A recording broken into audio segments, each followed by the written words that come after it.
So Ram దోస్తులు ఈడ Apple ఏడ పడతాడు యాపిల్ చెట్లు ఉంటాయి రష్యాలో. ఇక మా అన్న ఒకటి తెంపుతున్నాడు, ఎట్లుందో ఒకసారి టేస్ట్ చూద్దాం. ఫస్ట్ టైం యాపిల్ పండు ఇట్లా యాపిల్ చెట్టు ఇట్లా తెంపుకొని యాపిల్ కాయ తినడు. మంచిది తెంపే ఒకటి,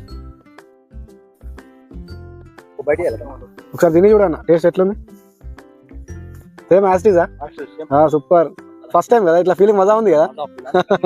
ఫస్ట్ టైము యాపిల్ కాయ లైవ్ లా తెంపుకొని తినడం బాగా క్రేజీ ఉంది కదా.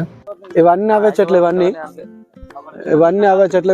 ఇప్పుడు ఈడ పడతాడు ఉంటాయి, ఇవి చిన్నవి ఇప్పుడు కాస్తున్నాయి. ఇవి కాయలు ఉన్నాయి, ఈ పండ్లు అయితే యాపిల్ చెట్లు బాగా ఫేమస్. ఈడ పడతాడు ఉంటాయి. ఇవన్నీ చెట్టుకున్నాయి, అన్ని ట్రై చేస్తున్నా ఫ్రెండ్స్. ఇప్పుడే తెంపుకున్నా చెట్టు నుంచి. గ్రీన్ యాపిల్ సూపర్ ఉంది టేస్ట్. ఇక కొనుక్కునే అవసరం లేదనుకుంటా, ఈడ పడతాడు తెంపుకొని తినుడే.